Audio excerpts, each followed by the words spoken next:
Hello, wonderful people. What's going on? Good morning from Dhaka, Bangladesh. Today planning to do actually three videos back to back. These are gonna be basically shorter takes on most part, but I don't know if they're gonna get longer. But I am gonna do first one is the Guerlain niche line, and then I'm gonna do from Thierry Mugler Angel Man 2008 version, and I'm gonna show you two clone perfumes, sort of like inspired expression of two very popular designer fragrances. So first episode I'm gonna do the Guerlain, and this fragrance is Guerlain Rose Barbare, and Barbare, yeah. This is actually a sample review, and this is big thanks to Sister Tasnim Rafa, who always sends me wonderful gifts, and this is one of them. She has exclusive collection. I'll share her page below. If you happen to be in Bangladesh, you can buy samples and decants from her to try out some rare fragrances. So this one is part of, I think, Guerlain's special line. I forgot that what is that line actually, but same line as Angelique Noir, or what's the other one? Spiritus de Bovigny, and then I believe they have some other fragrances. So these bottles, basically, if you see, I have opened just to read the notes on Fragrantica. You see these bottles, beautiful bottles. I reviewed actually one of them before, I believe.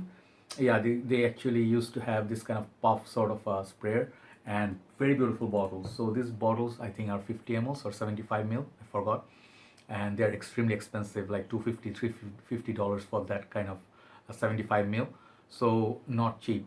And the creator for this perfume is Francis Kurkdjian, like Lamal, MFK House, Baccarat Rouge, his creations.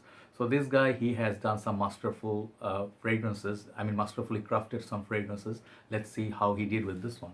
So I pre-sprayed on this paper, and this perfume, it's basically about rose. They try to make kind of like a Ottoman Empire rose. I don't know what they were trying to do, Ottoman Empire, I don't know. So it just basically what they're trying to do is like bring out rose, and it's basically a rose dominant fragrance. So apart from the rose, you get aldehydes, kind of like a bright feel from this fragrance, kind of fresh.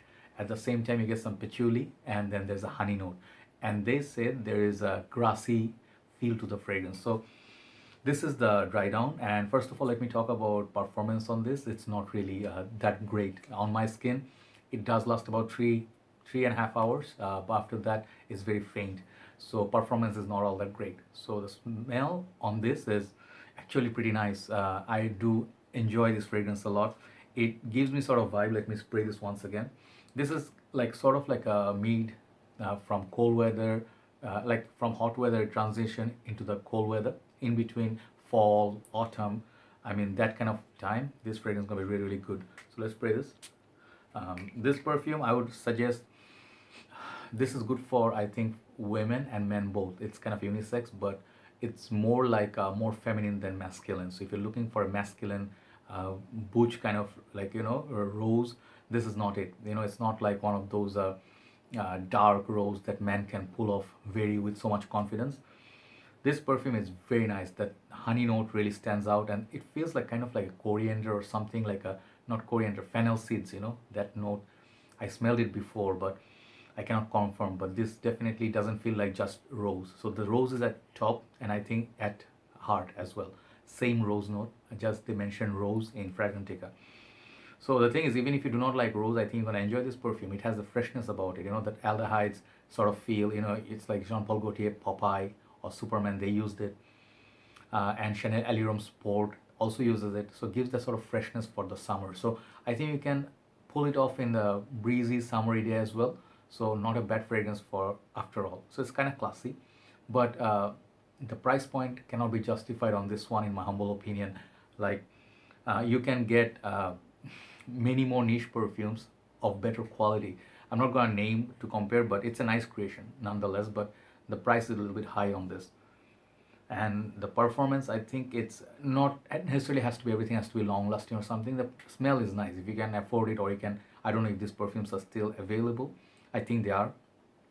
Better get a sample or try it at the Guerlain boutique.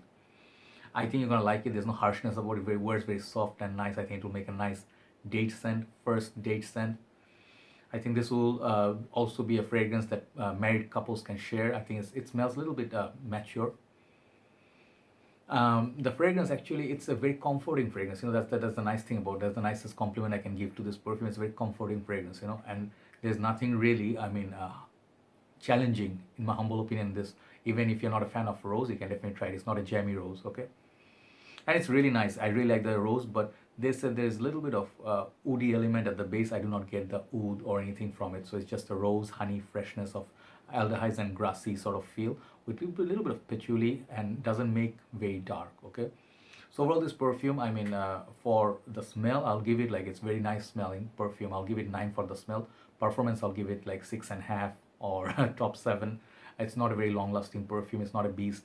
So taking like balance from let's say price point, performance, the bottle is really lovely, by the way, and then the versatility, I give this perfume 7 out of 10. Okay, it's a nice little perfume, but you can get better at this price point from the rose genre. Okay, so Francis Creations, not bad at all, but this is not absolute worst or anything. Okay, this is not bad at all. I'm not even calling it average, but just that the price point, it's a bit too high. That's all.